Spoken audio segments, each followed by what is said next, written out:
The following episode of the Kingdom of Isolation contains footage from the film being discussed. The footage is used solely for the purposes of education, commentary, and criticism under fair use. Please support the animators by watching this film on Disney Plus or home media where available. This episode also contains spoilers throughout.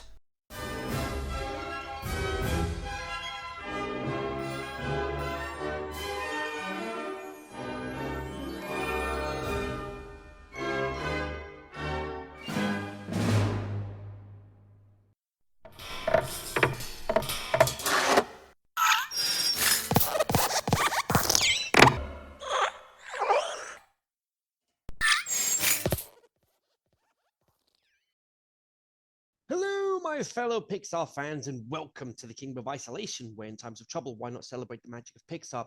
And today, well, this is a contentious one. We're looking at Toy Story 4 today, released in 2019. Oh boy, why do I say this is contentious? This was not necessary to make. Plain and simple. The third film already had the perfect ending. And yes, all of this will impact the scores. One thing I'm definitely not short on is behind the scenes trivia. So I'll do my best to keep it as relevant to the film as possible. Talking of which, this is the only Disney movie to have audio commentary provided on Disney Plus, which will come in handy if I need anything else for the behind the scenes stuff. Which will mean I've watched the film twice. Once for the clips, and once for the audio commentary. Watching the film with the audio commentary, though, turned out to be a bit fruitless because a lot of the behind-the-scenes stuff was already covered by the IMDb trivia anyway. Still, here goes nothing. For director Josh Cooley, the first question to answer before he got to work on Toy Story 4 wasn't what should happen to Woody and Buzz, or how much time should have elapsed since the event of Toy Story 3. Instead, it was an existential question. What is the reason this movie exists? These characters are so important to people and to me that I wanted to make sure this didn't feel like we were tacking something onto the Toy Story world, said Cooley, who began the project as co-director to Pixar chief John Lasseter and ended up as sole director when Lasseter left the project, and shortly thereafter the company, amid accusations of misconduct. The story, he said, changed dramatically throughout the development process. We had a lot of different physical location and character ideas, he said. Then you can either approach a story from the fun of the world and the characters, or the protagonist's point of view and their character arc. With this one, early on it was, we know these characters, we know the world, let's just play around and see what happens. But that was the tough part. We've been with Woody for 3 films. What's next for him? But even as the story changed through Pixar's exacting development process, Cooley said one constant was the character of Bo Peep, voiced by Annie Potts, who would come back into the life of Woody as more than just a love interest. The code name for this movie internally was Peep, he said. Her return was always a part of it, but how she returned and what she was like when she returned was always changing. We had versions where she was more of a villain, not completely on the up and up. We tried to make how she comes back into the picture really interesting, so she became the very thing Woody was always afraid of. She's a lost toy, and she's loving it. The character of Bo Peep, he added, had a special team of female Pixar employees looking out for her. We have so many different departments at work on a single character, he said. And in this case, there were key people in each one of those departments that pulled themselves together and called themselves Team Bo, who said, we're going to make this character the best she can be and not fall into the tropes or stereotypes. It helped me pull back to focus on the big picture. It felt like having another whole brain working on Bo. Many of the key sequences in the film take place in a cluttered antique store secretly ruled by a sinister doll and her evil henchmen. At one point, Woody and Bo venture into the store on a rescue mission. She leads them into a pinball machine that turns out to be a nightclub for toys. on the inside. The detail you can achieve now is insane, according to Cooley. I was able to do toys from all different eras. Old iron toys, tin soldiers, plastic wind-up toys. To me, that makes the Toy Story world feel bigger. Of course, the real pinball machine wouldn't be quite big enough for all those toys, so Cooley and his crew fudged things. One of the challenges was, how many characters can we get into this pinball machine? He said. In live-action films, you can cheat the exterior and have a different set for the interior. And we did the same thing in the computer. We scaled up the pinball machine a ton because what you see would never actually fit inside the machine. We wanted it to be like a nightclub and to have Bo be our version of Norm from Cheers. Everybody knows her name. Do, do, do, do. She's at home there, and Woody's the fish out of water. The movie doesn't explicitly state the years in which they take place, which makes the Toy Story film timeline inexact. However, references within the films can date the first movie as taking place in 1995. That means that Andy, who was turning 6 in the first film, was born in 1989. Woody and Andy were friends from an early age, so Woody and Andy could have first met when Andy was a baby.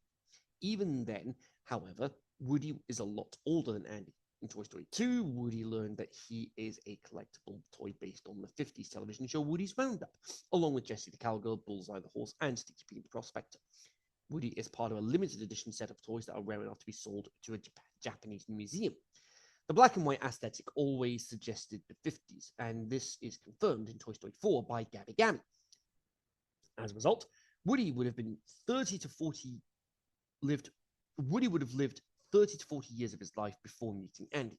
When Al tries to buy Woody at the yard sale in Toy Story 2, Andy's mother apologizes and takes Woody back, saying that he is an old family toy.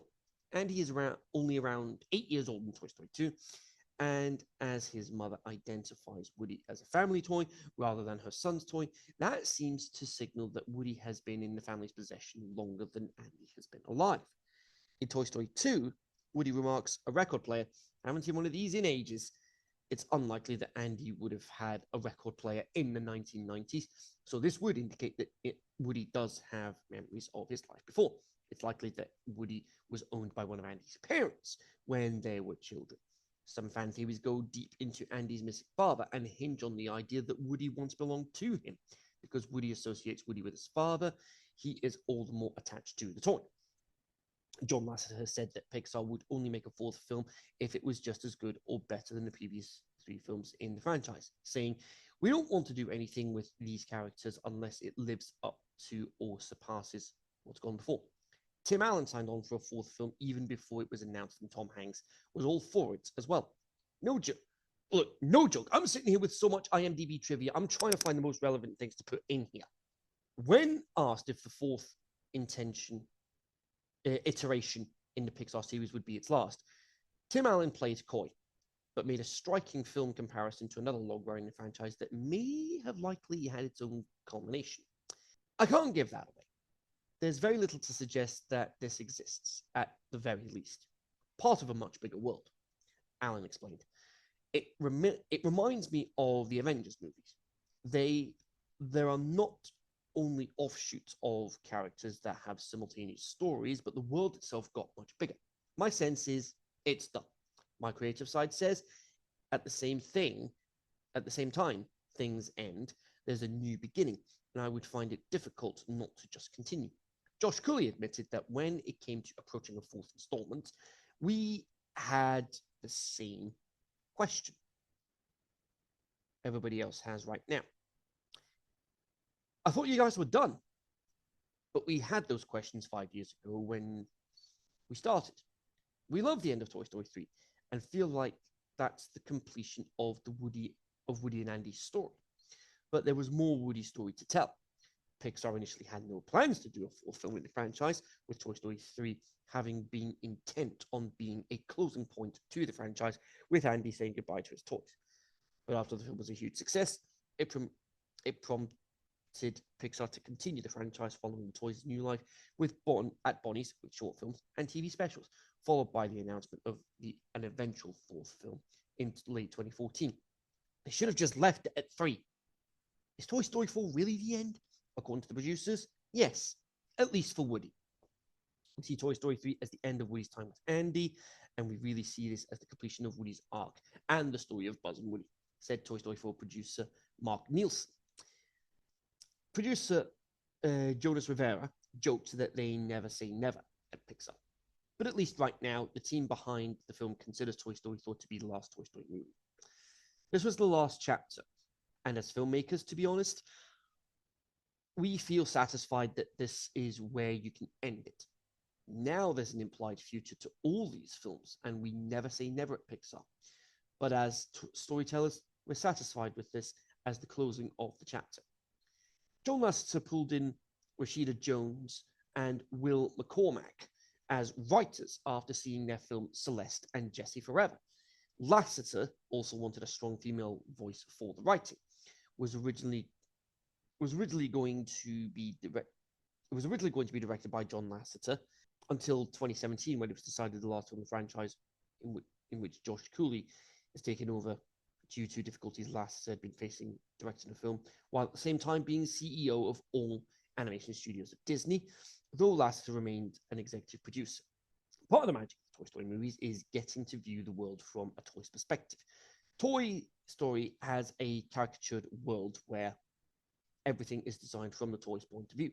According to Josh, we really wanted to expand the world as much as possible. So going outside of the Tri-County area was huge, and we put toys in places that they'd never been, places that would have new types of toys that would present new problems. The plot of the Circle 7 version of Toy Story 3 was about Buzz spontaneously malfunctioning. In this movie, due to Buzz repeatedly cycling through his voice box sayings, trying to figure out how to stop the RV from leaving and get Bonnie to notice her missing backpack. We'll get to that towards the end of the episode. Bonnie's parents assume he's acting up. While the look of the films is stylized, advancements in technology led to new opportunities. With each film, our technology gets better and better, and we're able to make things look more believable, more realistic, according to Curly. In this movie, there are shots that are staggeringly realistic. At times, we have to pull it back. It's too real. Clearly, they've not learned anything from Finding Nemo. One thing we learned from the first three films was to keep the lighting to more stage-like, so that it feels presentational. Now that we've got that out of the way, shall we start the film? Good to have you back, Randy. 6 years after we last saw you in Monsters University. Top right of your screens, by the way. You guys know the drill at this point. We start 9 years before the events of the fourth film take place. Jessie, voiced again by Joan Cusack, is with Bullseye. Heads up, Andy's coming! John Ratzenberger is back as Ham. Not a cameo role! Andy brings all his toys into his room. Jack McGraw voices this young Andy this time around. Jack was last seen in The Good Dinosaur as Arlo. Most of the gang are back with their original voices. Tom Hanks and Tim Allen for Woody and Buzz, Wallace Shawn for Rex, and the late Estelle Harris for Mrs. Potato Head. Mr. Potato Head's voice, on the other hand, was provided by archive recordings as Don Rickles had passed away due to kidney failure in 2017. The film was dedicated to Don, as well as animators Adam Burke and Bud Luckey, the latter two passing away in 2018. Don's tribute read, "We are eternally grateful," while Adam's read, "We love you to infinity and beyond." Such a sweet gesture. Blake Clark returns as Slinky after taking over in Toy Story 3, since Jim Varney had passed away just 2 months after Toy Story 2 had come out. Woody heads to Molly's room to get Bo Peep, who's, again, voiced by Annie Potts, after being absent from Toy Story 3. Time for a rescue mission to save RC, and it's raining cats and dogs, according to Jessie.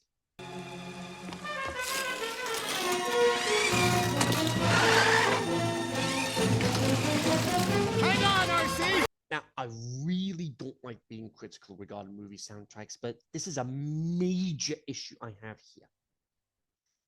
Not much in the way of new music was composed for this film, aside from the new themes for the new characters, which will also impact the scores. Randy Newman wrote new themes for Bonnie, Gabby Gabby, and Duke Kaboom, with the latter's featuring accordions and mandolins to represent the characters' memories of rejection. He also wrote a subordinate theme for Forky. Newman also wrote 2 new songs titled The Ballad of the Lonesome Cowboy and I Can't Let You Throw Yourself Away, with Newman performing the latter. And that latter song, I Can't Let You Throw Yourself Away, so catchy. He actually wrote that as a way to support suicide prevention. Another sweet gesture. Woody saves RC thanks to the monkeys. Hey, look! Monkeys that are not evil. These monkeys live. But Kingdom Hearts evil monkeys? What is this? Kingdom Hearts evil monkeys? Die, evil monkeys! Those that have seen my Kingdom Hearts 3 Platinum run will know what I'm on about. We then discover where Bo was throughout Toy Story 3. She was given away by Molly. I'm not Andy's toy. What? It's time for the next kid. Woody reluctantly lets Bo Peep go. You can also see the huge upgrade in the character design detail with Bo since she was last seen on screen 20 years prior. Bo got a complete redesign for Toy Story 4, but she almost looked even more different than she did in the final cut of the movie. In the featurette, Bo rebooted. It was revealed that there were several different ideas for Bo Peep's costume, including a classic Hollywood dress, a spacesuit, and even one that made her look like Rosie the Riveter. When Bo Peep gets taken away, the car driven by the new owner has the license plate RMRF97. It's a sort of meta Toy Story 2 reference. It is an often repeated story that the second Toy Story film was nearly entirely lost when the main file was accidentally deleted from the main Pixar servers. This license plate references the command which nearly erased the movie.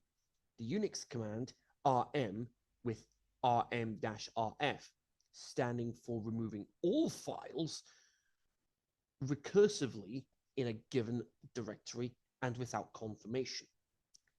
Thankfully, a pregnant employee had a backup copy of the film on her home computer, which had to be gently driven to Pixar HQ in order to save the movie.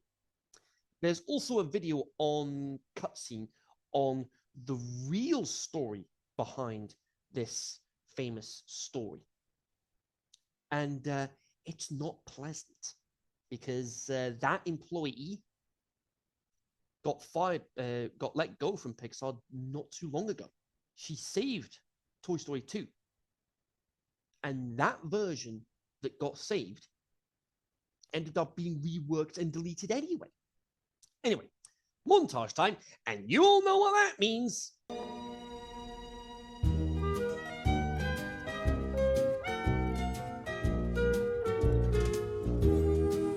You can't have a Toy Story film without the ever iconic song. At time of recording, next year will be the franchise's 30th anniversary. Do not screw this up, Disney! I will never forgive you for not bringing The Lion King to UK cinemas this year. Because this year, 2024, was the 30th anniversary of The Lion King, and Disney had the nerve to shaft Disney fans in the UK 2 years running. Lion King was part of the centenary celebrations in the US. It wasn't here in the UK. It was brought back for the 30th anniversary. It wasn't here in the UK. Unacceptable! The montage ends with Bonnie's name on Woody's boot now instead of Andy's. Bonnie's voice this time is provided by Madeline McGraw, who is Jack's sister. And she replaced Emily Hahn due to the latter outgrowing the role for age reasons. The movie originally began with a cold open that was ultimately entirely scrapped. The sequence, which plays out as an animatic or animated storyboard with placeholder voiceover, is also presented. The scene found young Bonnie engaged in playtime mode, living out a fantasy sequence among her treasured playthings, Woody and friends. They're in a discount store when the toys notice a storm approaching. It's not rain on the way. It's Bonnie's worst nightmare books. Yikes. Where were we going with the story was Bonnie having trouble in school, and she didn't want to read, Cooley explains. That's why there are books that are kind of villains in this playtime. That ultimately went nowhere because there are really no stakes at all here. This was an insane playtime that we just went to 11 with. It was ridiculous, but it was fun to watch. Speaking to Graham Norton on the Graham Norton Show, Tom Hanks revealed voicing the latest and perhaps last Toy Story film was especially emotionally exhausting, saying, "It was terrible. I started recording Woody in 1991, and each film took about 4 years. It was my very last session, and when I'd said the last line, they said, 'Okay, great, thanks.' And just like that, 24 years was over. All I could say was, 'Oh my, over and over again,' and my bottom lip started quivering. I got in my car and drove away with the music playing and the credits rolling in my head. Finding the voice work tiring, he said, I never began a recording session without wishing it was already over. Woody is clenched all the time. It's exhausting. This is why you should have left Toy Story as a trilogy. Look, here I am, 9 pages deep, and I've barely covered the first 10 minutes of the film. Back to Madeline, and she's been in plenty of projects, including The Black Phone, with a sequel in development, American Sniper, an episode of Marvel's What If. She's also been in The Mitchells vs. the Machines and portrayed Amber Barnes in Outcast. Sometime later, the gang are put into the closet while Bonnie's room is being cleaned. Woody tries his best to keep everyone calm. Playtime arrives, and Woody is thrown back into the closet as he's no longer the sheriff. Yes, he is. Woody's clearly in denial over this. While all this is happening in the closet, Bonnie is heading for kindergarten. We talked about this. We're gonna meet your teachers, see your classroom. Can I bring a toy? Toys don't go to school. That's the rule. Now, Bonnie Hunt is back as Dolly, and Mr. Timothy Dalton as Pricklepants, as well as Kristen Schaal as Trixie. I remember with Andy, I would go to school with him. I'm sorry, Woody. I hate to sound like a broken record, but Bonnie's not Andy. No, of course, I get that. But Honestly, Woody's obsession with Andy here is borderline uncomfortable at this point. Seeing Bonnie break down here in tears is just heartbreaking to watch. You never want to see kids upset like this. Just want to hug her and reassure her everything is going to be okay. Of course, Woody doesn't listen to Dolly and heads to kindergarten with Bonnie. Bonnie, honey, it'll be okay. Everything Bonnie feels during this scene feels so natural because we've all been there on our first day. Soon enough, she creates Forky, voiced by 2-time Emmy winner Tony Hale. Tony won his 2 Emmys for portraying Gary Walsh on Veep. Tony's also been involved in Stranger Than Fiction, Angry Birds, Love, Simon, the live-action Clifford the Big Red Dog film that came out a few years ago, Hocus Pocus 2, the Harley Quinn series, and the Rugrats reboot. He's also been in the abomination that is Megamind vs. the Doom Syndicate, which is not a sequel, it is a TV pilot for Megamind Rules.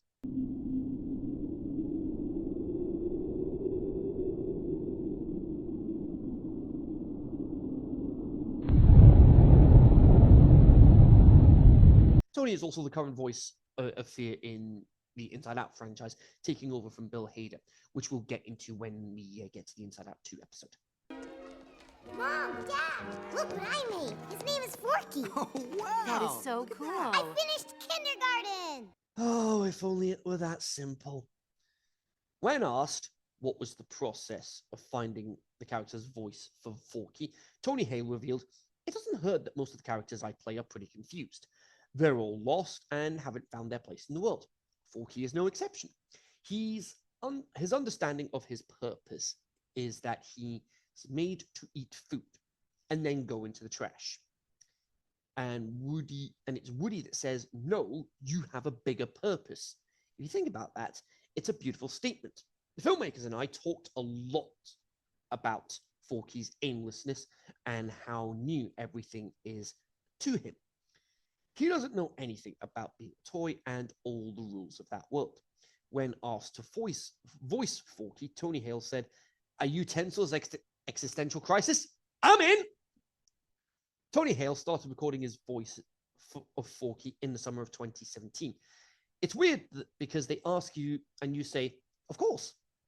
But then you go up to Pixar and that's just a creative wonderland. It's an amazing environment to work in and you say, oh, wow. So I am being a voice in a Pixar movie. This is cool. Then time goes by and it hasn't really hit me. Then I saw the trailer and I thought, wait a second, that's my voice in the middle of a Toy Story trailer. Making Forky move was a challenge in a great way, according to Cooley, who gave animators this direction. Make it look handmade. Make it feel like a kid was operating it. As Forky's character progresses throughout the film, his gestures become less and less awkward. His arms get more flexible, and his eyes start to blink. At Disney's D23 Expo, Tony Hale explained why they didn't go for Sporky.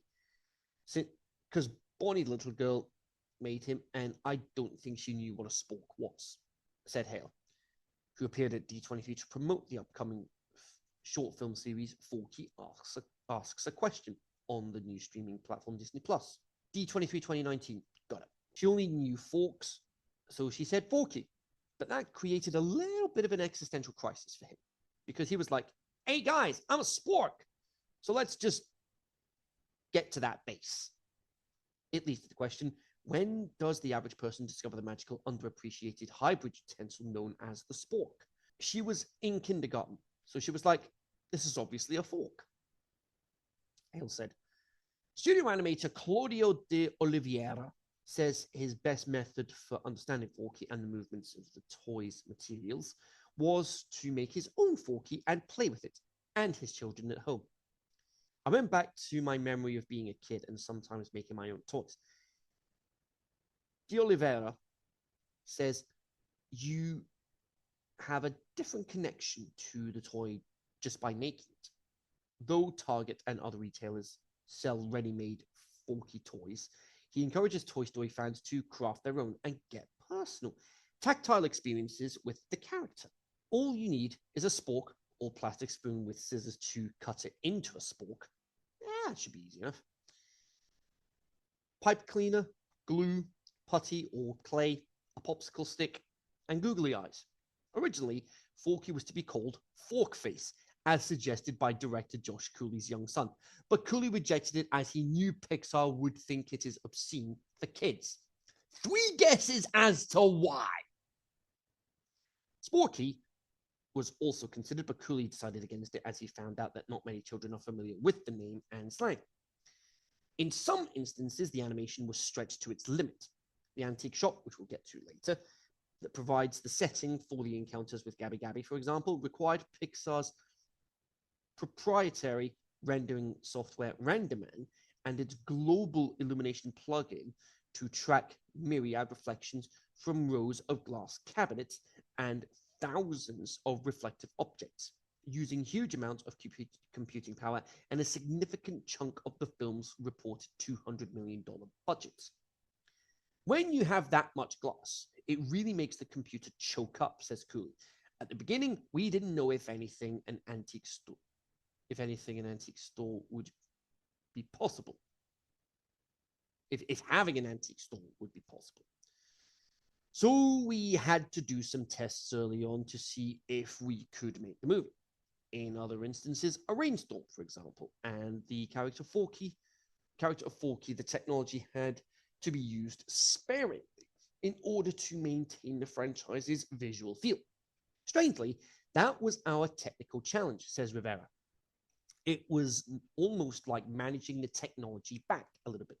Forky received instant popularity in online communities shortly after his reveal, with many claiming to relate to his personality and insecurities. Forky went through lots of story arc in reverse. He started out thinking he was a piece of trash meant to be thrown away. We're all just trash meant to be thrown away. But after spending time in the company of other toys in a human establishment that handles toys, he came to understand his place as a toy to be loved by a child. Woody introduces the rest of the gang to Forky. Trash? No, toys. They're all toys. Trash. Yes, this is a running gag where Forky thinks he's trash and not a toy, which gets very old very quickly, as far as I'm concerned.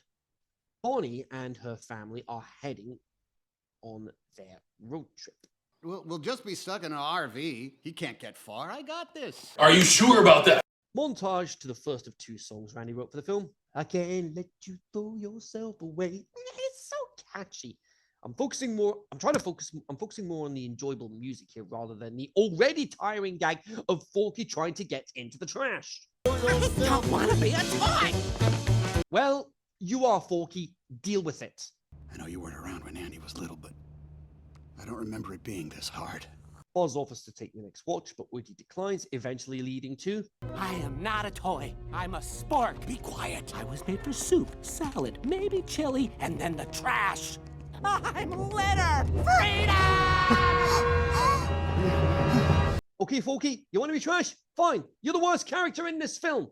Woody then heads off to find Forky, and they start to break the ice, eventually going back to Forky thinking he's Bonnie's trash. You are a toy! Thank you. How many times do we have to drill that into Forky's skull? Honestly, how many times do we have to do that? Forky and Woody end up at an antique store. After scouring local Northern California antique malls and stores and studying how vintage objects age, the Pixar art department divided this space into individual set dressing units to handle each neighborhood. It took 2 years to create the antique store and its assortment of collectibles. On top of that, the set's shading team went to work on aging all of the hard surfaces, particularly metal, glass, and wood. Micro detail was important for cracks, scratches, sun exposure, fading, and other defining characteristics. And when it came to cobwebs, an animator came up with a software program with artificial spiders that spun a series of intricate webs. For the rest of the dust, they used a simulation software package. In the Second Chance Antique Store, there is a reference to the Lucky 7 lounge that exists in the animators area of Pixar Animation Studios. The Second Chance Antique Shop was established in 1986, the same year Pixar was founded. Set supervisor Stephen Karski said the idea of going behind the display cases where toys could be hidden, and there was a whole rewrite of the map of the store with secret passageways. It was driven at first by key moments in the film and how to get between these spaces. And we worked with the camera and staging department to do tests, so we would mock something up and have the camera go through it and realize it wasn't working. We needed to go further, or it was too far away. So we had to block it off. Once we had the basic framework of aisles and secret passageways, the art department came up with different themes, various decades of or kitchen items, the way a real antique store would be decorated and arranged. Initially, the film's antique shop was run by an older couple named Margaret and Dan, inspired by the designs of Ollie Johnston, one of Disney Studios' famed 9 old men. Margaret ultimately made the cut, as voiced by June Squibb, best known from Nebraska. Dan, alas, did not. According to production designer Bob Pauly, the antique store is vast and filled with thousands of objects. We did a lot of research, he says. For Ratatouille, they went to Paris. For Up, they went to Venezuela. But for Toy Story 4, we stayed close and visited local antique stores. We discovered a lot of charming, interesting, and fun people running them, and many visual similarities from store to store. Second Chance Antiques was one of the hardest locations for Toy Story 14 to create because of the breadth of items that had to fill out the cramped second-hand store. Fortunately, at Pixar, we have a big backlot of objects from all of our feature films. Production designer Bob Pauly told The Hollywood Reporter it was a big treasure hunt because we have a lot of interesting history, and we also took the opportunity to plant some fun Easter eggs. Pauly also added, in an early version, the antique store was a huge city that came alive at night, according to the art of Toy Story 4. This Toy Story town revolved around a cutthroat economy where toys bartered and sold parts to repair themselves, all in the hopes of being owned by a new child. Inside the antique store, a vintage 1970s style sign of A113 can be seen. Second Chance Antiques street address is number 112, which is the Pixar Animation Studios headquarters, 1200 Park Avenue in Emeryville, California. The outside shots of the antique store and carnival in Toy Story 4 are a direct inversion of the Overlook Hotel shots. Yes, this is another reference to The Shining. Notice the same location in front of a mountain range covered with the pine trees as the presence of an entertainment structure in front of it. The roles of these two spaces are inverted in both movies. In The Shining, the hotel is a transistent space that welcomes visitors for a limited time, while the labyrinth is the trap of sorts. In Toy Story 4, the carnival is clearly seasonal, while the antique store is a permanent business that might trap the toys forever. Is that Bo? What is with ventriloquist dummies looking so creepy? No wonder Slappy from Goosebumps unsettles so many people. According to Mark Nielsen, the dummies are by far some of the creepiest characters we've ever created. Yeah, no kidding! Our animators really leaned into the truth in materials for how our ventriloquist dummies move. Dummies' bodies are soft with no structure, so our dummy arms just dangle and their legs bend backwards. Don't fancy that. Throw in their fixed expressions with their wide eyes and big hinged jaws and their nightmare material in the best way possible. The term for fear of dolls, also known as human analogs, like ventriloquist dummies, dolls, human CPR dummies, is automatonophobia. Let's try saying that 3 times fast. The toy ventriloquist dummies are based on the Jerry Mahoney dummy from The Paul Winchell Show. This toy, as depicted in the film, was very creepy and was typically played with only a couple of times before being discarded, which might be one reason why there are 4 of them in this film. While short-lived, The Paul Winchell Show was from the same time period as The Howdy Doody Show, which was the inspiration for Woody's Roundup. The ventriloquist dummies are dressed the same and have the same facial expressions as Lloyd, the creepy bartender in The Shining, and to a lesser degree. Jack Torrance's final appearance in the 1921 Ball photograph, which is when Midnight the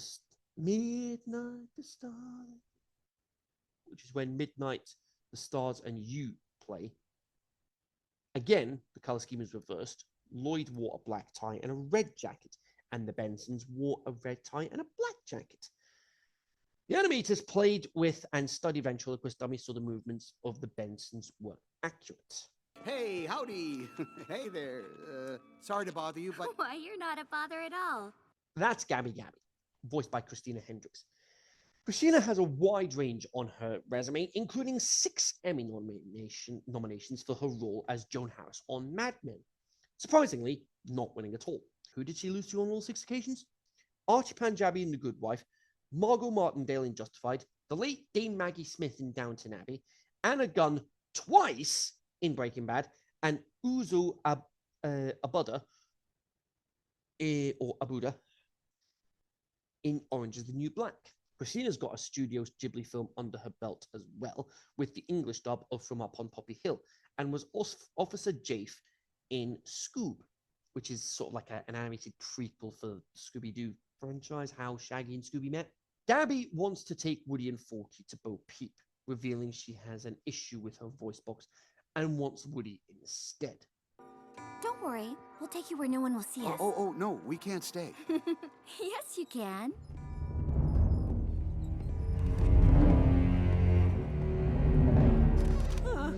Pixar, can you stop with the nightmare fuel, please? The dummies chase Woody and Forky down. They catch Forky, but Woody manages to get away thanks to Harmony finding him after he pulled his drawstring.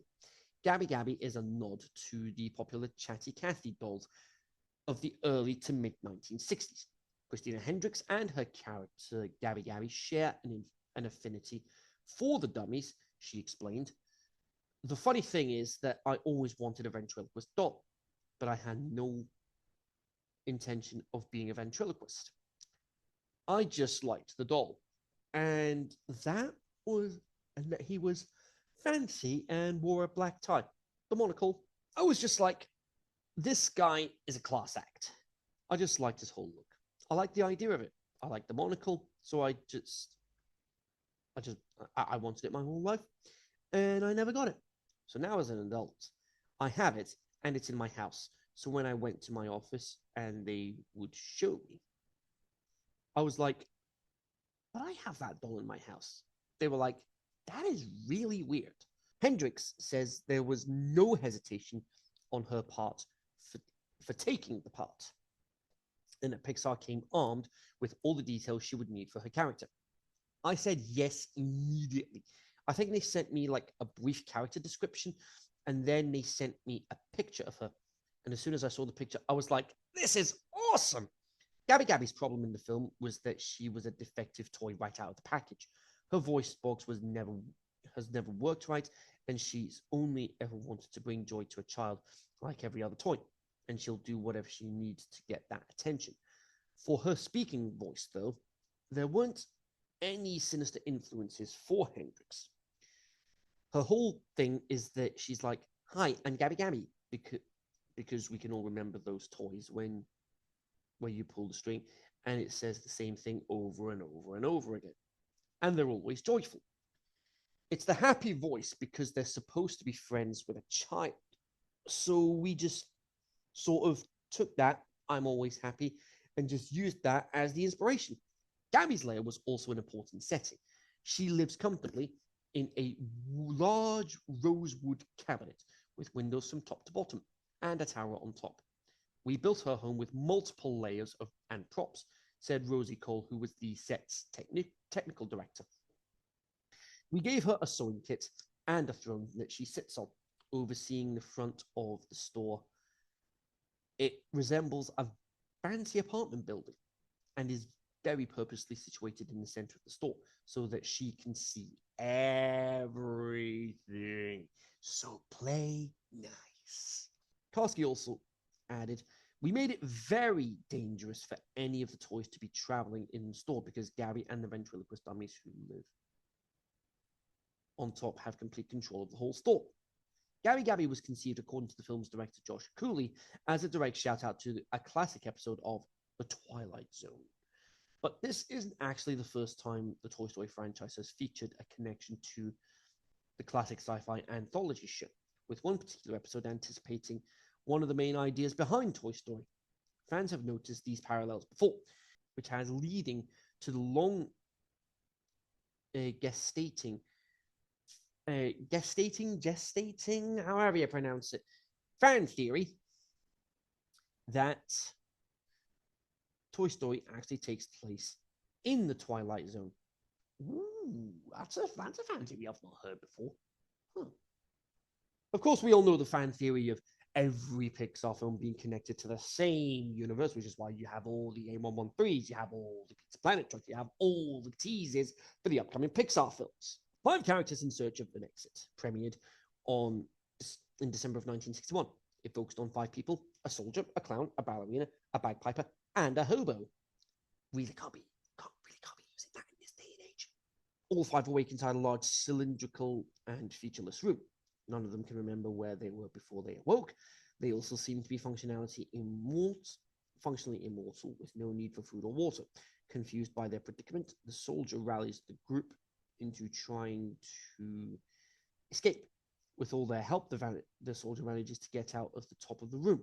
Woody gets out of the antique store while Forky is stuck there. Woody heads back to the playground while Bonnie is in distress, unable to find Forky. You know, if you don't find him, you can make a new one. No, there's only one Forky. This is why you shouldn't be going for trash cans, Forky. Buzz heads to find Woody and Forky. Why? No time to explain. Okay, what is with everyone jumping out the window? Buzz makes it to the carnival, aims for the highway, only to end up being a prize at one of the games, where we meet Ducky and Bunny, voiced by dynamic duo Key and Peele. Hey, Ron! Only those who have seen the sketch will know what I'm on about, which is probably quite a few people. Jordan Peele has already established himself as an award-winning director, especially with 2017's Get Out, Us from 2019, and Nope from 2022. As far as his acting is concerned, he's been Melvin in the Captain Underpants movie. Keegan-Michael Key, on the other hand. Where do we begin? If Mario, Angry Birds, Hotel Transylvania, Transformers, the Pinocchio remake, Chip and Dale, The Lion King remake, Rick and Morty, American Dad, Super Mansion, Bob's Burgers, Archer, Samurai Jack, Get Out, Robot Chicken, Tomorrowland, The Lego Movie, How I Met Your Mother, among many other roles he's had. A deleted scene shows that Buzz would meet several bootleg toys while trapped as a prize inside a carnival booth. The toys look like him, more or less, but they aren't quite the real deal. And as we can see from one of these characters, Buzz's iconic catchphrases didn't make the transition. Sadly, while Buzz's brief time as a carnival prize made it into the final movie, this particular scene didn't. It also appears the scene was cut from the film early on, hence why it only exists in rough animatic with limited animation and placeholder voices. Ducky and Bunny, the mischievous plush carnival prizes who escape their arcade constraints with the help of Buzz Lightyear. There wasn't much to question as to which comedian would get to play which stuffed scene stealer. They're both scene stealers, and I love it. It was just so natural in terms of their energy, Josh Cooley told Entertainment Weekly. Keegan just kind of bounces off the walls, and Jordan is very kind and thoughtful and has a very much lower energy. And since we knew we wanted to have a size difference between the two characters, it just seemed funny to have this little smaller guy voiced by Keegan and be a lot more energetic and bouncing off the walls. While the Peter Planet truck does not appear physically, it is represented as a tattoo on the carnival worker's leg, seen most prominently as he picks up Buzz. According to screenwriter and executive producer Andrew Stanton, the idea of a carnival conjured many ideas when it came to new characters. If you think about it, a carnival has the cheapest, saddest, most disposable toys known to man, says Stanton. And Paulie, along with the other artists, went to several carnivals to gather reference. We wanted to capture the charm of carnivals. The bright candy colors, the lights, the obligatory Ferris wheel, all the rides and game booths, he says. We learned how they function, how they are designed and work. Few will notice all the details, but together, they help build a world that just feels right. Among Jordan Peele and Keegan-Michael Key's more memorable improvisations in the booth is a song Ducky and Bunny break into when they found out they're on their way to meeting their first kid. An anecdote Key recounted on The Tonight Show. The Tonight Show starring Jimmy Fallon. And here is your host, Jimmy Fallon. They put a bunch of lyrics down for us one day and said, we're wondering if you could just burst out into song. And we're like, oh yeah, whatever song you want. And they're like, no, we don't really have the song. Could you write a song like right now? We sang for 20 minutes straight. They recorded for about 30 minutes, and there's about 5 seconds of it in the movie. Well, at least we got some use out of it. Jordan Peele's part as the more subdued, more stuffed bunny to Keegan-Michael Key's pugnacious, plucky ducky is the first time in his life he's ever been taller than me, he joked. He is holding that close to his heart. We were looking at the characters for the first time, and he was like, so I'm the big one? All right. The filmmakers made an extra effort to always schedule the ever-busy Key, 48, and Peele, 40, to record together, a surprisingly rare practice in animation, but one that's growing increasingly more common in bigger animated studio features. Elsewhere in Toy Story 4, Tom Hanks and Annie Potts also laid down their dialogue in tandem for Woody and Bo, who share most of their screen time. Unsurprising to fans who have followed Key and Peele's careers since their sketch comedy days, hey, Aaron! Josh Cooley dubs the pair's Pixar performances easily the funniest recording sessions I've ever been a part of. Not hard to see why. Now, about Peele and Key's performances, Josh Cooley gushed, all I had to do was bring the scripts with the intention of what the scene was about, with some dialogue in which they would read through a couple of times, but then they would just take it so many more levels further than I could ever possibly imagine.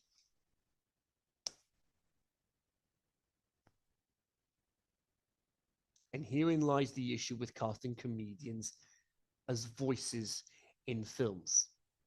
Eddie Murphy as Mushu, James Woods as Hades, George Costanza as one of the gargoyles in Hunchback of Notre Dame,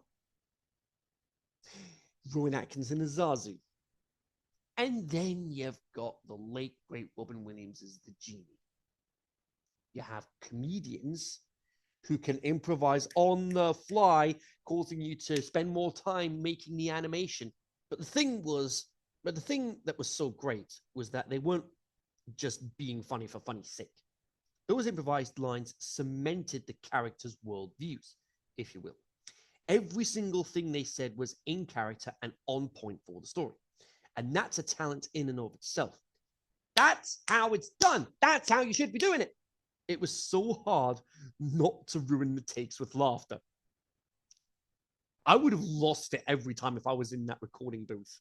Back at the playground, Woody reunites with Bo Peep, looking absolutely badass. We also get Combat Carls during this scene as well, voiced by the late Carl Weathers, best known for Duke in Predator, and his role as Apollo Creed in the Rocky franchise. He also got nominated for an Emmy for a guest appearance on The Mandalorian. So which one kid is yours? None. No one. Wait, you're a lost toy? That's awful. great. Bo's been out here 7 years and has loved every moment of it, and it shows with the bandage arm. Bo annoyingly rejects the Ellie badge, which is of course an up Easter egg, and she introduces him to Giggles McDimples, voiced by Annie Mackey. Now, I'm not kidding here. Before we go any further, I'm 22 pages deep at this point, and I still have around an hour of the film to go. Still, onwards and upwards and all that. Ali is best known for 10 Things I Hate About You, Cloak and Dagger, and Wrecked. Giggle McDimples was a Polly Pocket from the 1980s. From the 1980s Giggle McDimples toy line that is Bo Peep's best friend. She is the smallest character in the Toy Story universe to date, but her storyline was almost much bigger, according to the featurette Anatomy of a Scene Playground. Originally, Giggle McDimples had a backstory that would have shown her police dog partner go missing in the field. If you look close enough, when the character is first introduced in her miniature pet patrol station in Minneapolis, you can see a little missing poster of her partner and a bucket of bones next to her box of donuts. American cops and their donuts. No separating the two. A few months after the redesign of Bo Peep came out, PETA reached out to Pixar. Bo Peep was completely redesigned for Toy Story 4, but her crook was one thing that was kept in place. PETA felt as if Pixar should remove the crook from the movie due to being outdated and cruel. Pixar didn't even bother to respond, but even if they wanted to remove the crook, it would have been too late. by the time Peter made their statement, the film was already well into production. If Pixar would have taken out the crook, they would have had to start fresh and reanimate the several of the scenes with Bo Peep. Giggle McDimple's backstory, according to Ali Mackey, she was a toy from the 1980s until she ultimately became a choking hazard. Yeah, that doesn't bode well. That does not bode well. Causing her line to be abandoned because she was too tiny. They had a little bit about her and the antique store cat Dragon. How they did this contentious relationship. Oh, hang on, what the frick? How does that make any sense? Hang on a sec. They had a little bit about her and the antique store cat Dragon, how they had this contentious relationship. Ali Mackey revealed when she first heard about Giggle McDimples. I was like, well, you think of Giggle, you think of just very sweet and small. But when I went in and said, well, as far as the laugh is concerned, what do you want? And they're like, oh, we want your full-fledged laugh. We've heard it. I think they had some stuff from when I was on Conan. Yeah, Ali Mackey was on Conan O'Brien. Oh no, we want the full Ali Mackey laugh.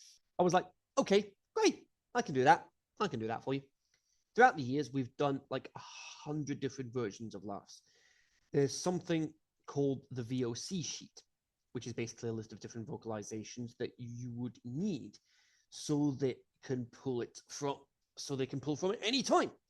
So it'd be like small chuckle, big chuckle, surprise chuckle, small laugh, long laugh, big laugh, sigh. Every type of emotion. They have hundreds of those. I want them to make a laugh reel. At one point, the film included a visual explanation of Bo's journey from a former part of Andy's menagerie to a tough life of being donated, broken, and long stored away before she went childless. Although emotional, Josh writes in The Art of Toy Story 4, the flashback was ultimately cut as the story evolved. When asked if she was excited or nervous for kids starting to hear her laugh and connecting her giggles McDimples, when she's out in the wild, Ali Mackey explained, I think that's what's fun, because that was actually when I met Hanks. The story he did tell me about was how over his lifetime. It's been like for 20 years for him now. Kids will be like, oh my gosh, that's Woody. They'll be like, but you don't look like Woody. And then he'll be like, close your eyes. And then he creates this world for them. And they're like, oh my gosh, it is Woody. So I think that it will be awesome if people are like, oh my gosh, that is Giggle. That would be very exciting. Annie Potts revealed the importance of Bo Peep. She's changed a lot. She's grown up. She's been on a journey that's been challenging, and she lived up to it by finding all her interior strength to go on and still has a life full of purpose. Her own little posse of lost toys around her that have a common purpose in helping children. And she's found it freeing and fulfilling in every way. It's very inspiring. You remember the rag doll I told you about? The cowboy? Yep, no way! Don't stare. I'm totally staring. Take that, Aquafina. This is how you be funny in a voiceover. You do not force it. Those who've seen my Rhyme in the Last Dragon episode will know why I brought that up. The combat calls give us intel on a birthday party that's happening while Woody convinces Bo to help him get Forky back. Meanwhile, thousands of miles away. Gabby's obsession with Harmony is already on the same level of Woody's obsession with Andy, and I'm not comfortable with that. I get that Gabby is portrayed as the antagonist here, but she doesn't really go through any sort of redemption arc throughout the film. Not good for the scores. Yes, I am going to be harsh with the scores here. What are you going to do about it?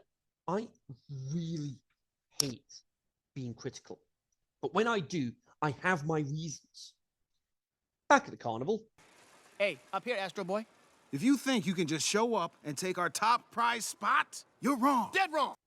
I already love these two. Buzz traps Ducky's foot in his helmet, giving us a hilarious reaction In the vacuum of space, they cannot hear you scream. that allows them to break free.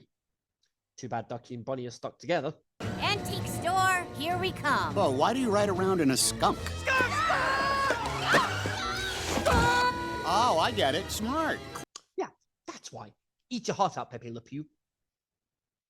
Only less dramatic. Who needs a kid's room when you can have all of this?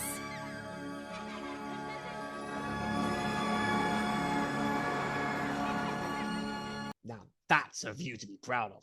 Woody's awkwardness here is a clear indication that he still has feelings for Bo. Buzz's inner voice is definitely helping as he finds Woody. Bonnie, meanwhile, cannot find Forky anywhere, and the family will need to move to the next stop on their vacation afterwards. My heart is honestly breaking for Bonnie here. I've had this happen with one of my younger sisters once or twice. Fluffy pink teddy they had since their first Christmas. Much like me and Chili, Teddy Snowman. Actually, let's see if I could try and locate him at some point. I'll try and locate him at some point, and I'll show you in the next episode for Onward. Wouldn't go to sleep without it. Bonnie's mother takes her to the carnival while Dad fixes the flat tires, thanks to calls by Jessie. Thanks for buying us some time. Bo's crew get to the antique store and only have to negotiate dragging the cat. We can handle a cat. No, not this one. Is that how we look on the inside? There's so much. Thankfully, Bo knows who could help. Before that, the dummies capture Woody and Bo tries to save him. To get into the cabinet, Ducky and Bunny, not Bucky, Captain Bucky, your hair, not him. Ducky and Bunny go through potential scenarios that always finish with them attacking the one with the key, going for the plush rush. Gabby teaches Forky how to play hide and seek. Bo takes Woody to a nightclub inside a pinball machine. Oh, hello, Tin Toy. Here we get introduced to Duke Kaboom!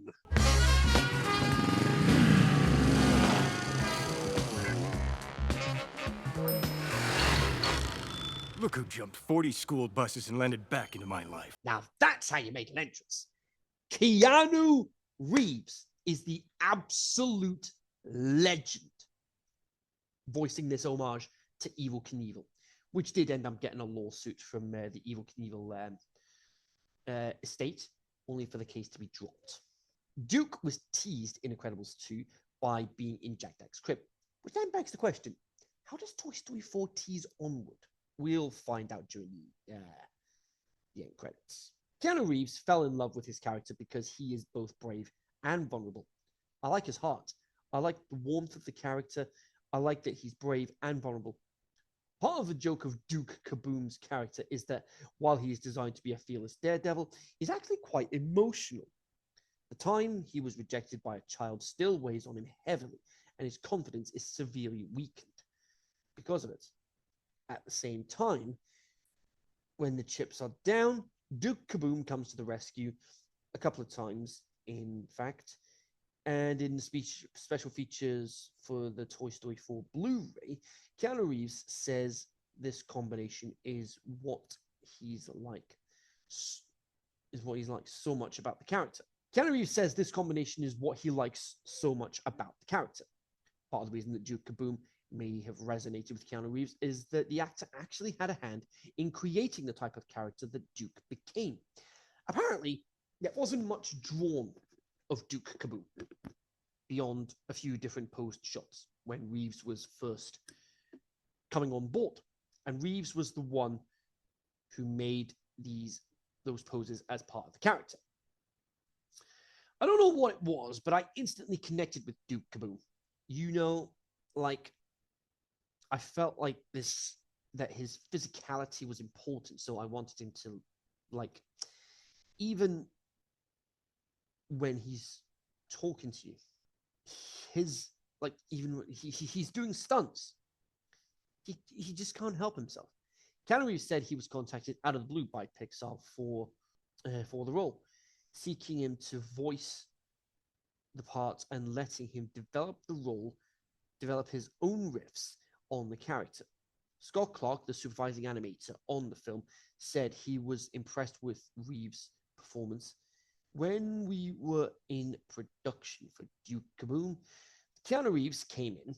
I didn't have a chance to do any animation yet, so I just did some posing, he said. We showed him some poses of Duke on the bike. Reeves was thrilled to be taking part in the film. I don't know what it was, but I instantly connected to Duke Kaboom, he said. I felt like his physicality was important, so even when he's talking to you, he's doing stunts. He can't help himself. Now, Keanu has a resume and a half. Shall we begin? Cue the Kirby music! The John Wick franchise, Speed, The Matrix franchise, Bill and Ted, Point Break, Bram Stoker's Dracula in 1992, and is the voice of Shadow in Sonic 3. Bo and Woody convinced Duke to help him find Forky after his tragic backstory, which pays homage to Buzz's realization he's only a toy in the first film. Can you do the jump? Yes, I can! Buzz manages to get the key. How? How do we get that key?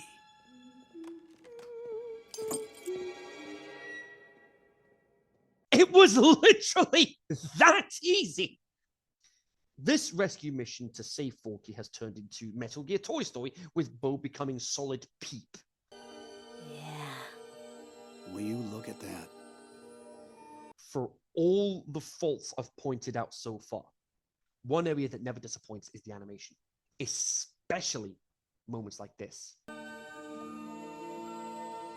That's gonna be quite a jump for you and Duke. For me?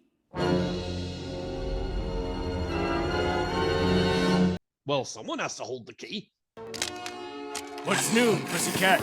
Whoa, whoa, whoa, whoa. What's new, pussycat? Whoa, whoa, whoa, whoa, whoa. Woody makes it, Bo has the key, and they almost get Forky, and all hell breaks loose. They all get out, but Woody, still as persistent as ever, is determined to get Forky out of the store. It can't be just about the one you're still clinging to. It's called loyalty. Something a lost toy wouldn't understand. Big mistake, Woody. Everyone leaves him, even Buzz, reluctantly. Woody then gives Gabby his voice box in exchange for Forky. Back to the RV, Buzz has the plan that Bonnie will realize her backpack's missing and they'll head to the antique store. Okay, looks like we have everything. You good, Bonnie? Yep. Great. Let's get out of here. Okay, genius. What do we do now? Outside the box thinking, that's what. Buzz helps Bonnie remember the backpack is in the antique store. Gabby says farewell to Woody and Forky, and Bonnie gets her backpack back. Woody and Forky see Harmony with Gabby, only for the doll to be rejected, leaving Gabby absolutely heartbroken. Woody then convinces Gabby that there are other kids out there, not just Harmony. What if you're wrong? Well, if you sit on a shelf the rest of your life, you'll never find out, will you? A bit more convincing from Bo gives Gabby the motivation she needs to find another kid to be with.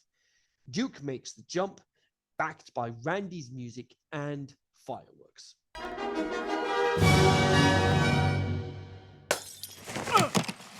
Kaboom. While the crew are heading to the carousel, Gabby finds a lost kid and helps them out. I'm Gabby.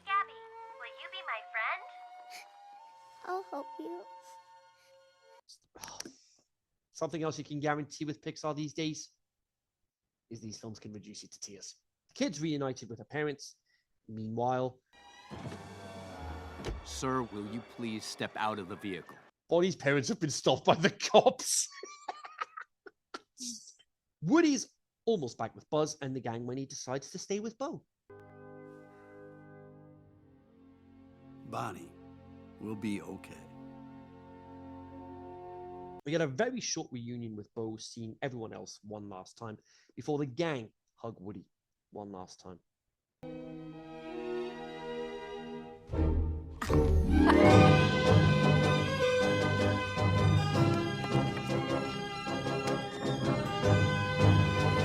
Okay, I'll forgive them for using the theme for this moment. He's not lost. Not anymore. During the credits, we see Bo's crew help kids win toys, all while the instrumental of I Can't Let You Throw Yourself Away plays in the background. In Bonnie's room after her first day in first grade, Forky gets a new friend in the form of a plastic knife. I'll call her Knifey. Then we finish the music with Chris Stapleton singing the ballad The Lonesome Cowboy. Producer Jonas Rivera revealed that Tim Allen was actually the catalyst to moving forward with the ending the movie ultimately chose to show on the big screen. Speaking to Tim Allen, he said, "You know, Tim, we never told you this, but we actually used your reaction a little bit as inspiration. When we met and recorded and walked you through the ending, your reaction was like our first clue. Because we realized we were throwing the ball pretty far with that ending. We were pretty hesitant, even at Pixar. We were going, should we do this?" When we read it and we were talking to you and saw him kind of recoil back, like, okay, we could tell it hit you. If we could get Tim Allen, like our Buzz Lightyear himself, to sort of sit back and ponder it, maybe we have something there. Tim Allen says it was tough to get through this time around due to the film's depth and the overwhelming emotion surrounding the storyline. It was a very different Pixar movie. It's not somber, but very reflective, layered. I put too much into it because I'm involved in it. I'm too close to it. Allen is 66 at the time. He was 66 at the time when he told US Weekly in an interview published on that Friday, "I literally had a tough time watching it because it brought up it brought up some of my own personal stuff about loss, change, moving on. It's heartwarming, a little tough, but essentially pays off. All the stories to me are human in nature. It's masking human stuff with animated characters. This is even more of that and has deeper themes about how we treat each other and what's worth something and isn't worth something." Tom Hanks got wistful when talking about recording his last lines for the movie. The only experience he's had remotely like it is the curtain call of a Broadway show's final performance. "The thing is about plays, they disappear in the wink of an eye," Hanks says. They're never seen again. They no longer exist at all, except in the collective memory of the people who came and saw it. I have great grandkids that have yet to be invited, that have yet to be invented, who will be saying, "Hey, that's my great-grandfather's voice in Toy Story." And it will last because they're still watching Snow White and they're still listening to Jiminy Cricket singing the same songs. And it will be the same. And the same will be for me. And that's a big concept to try to grasp. Now we've got all that out of the way. Where's the onward Easter egg? Wowzers! 30 pages, not including the scores. Shall we? The story, I had to give a 7. This film did not need to be made, apart from financial reasons. The story is okay, but nothing really too special, as the magic of the third film's ending is undone thanks to this film's existence.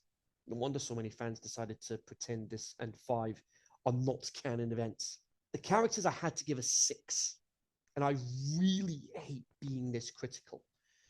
This is all down to Woody's obsession with Andy in the first half and Gabby's obsession over Harmony. Forky sticks out for the wrong reasons for me during the same time frame. The visuals, I'm going to give an 11.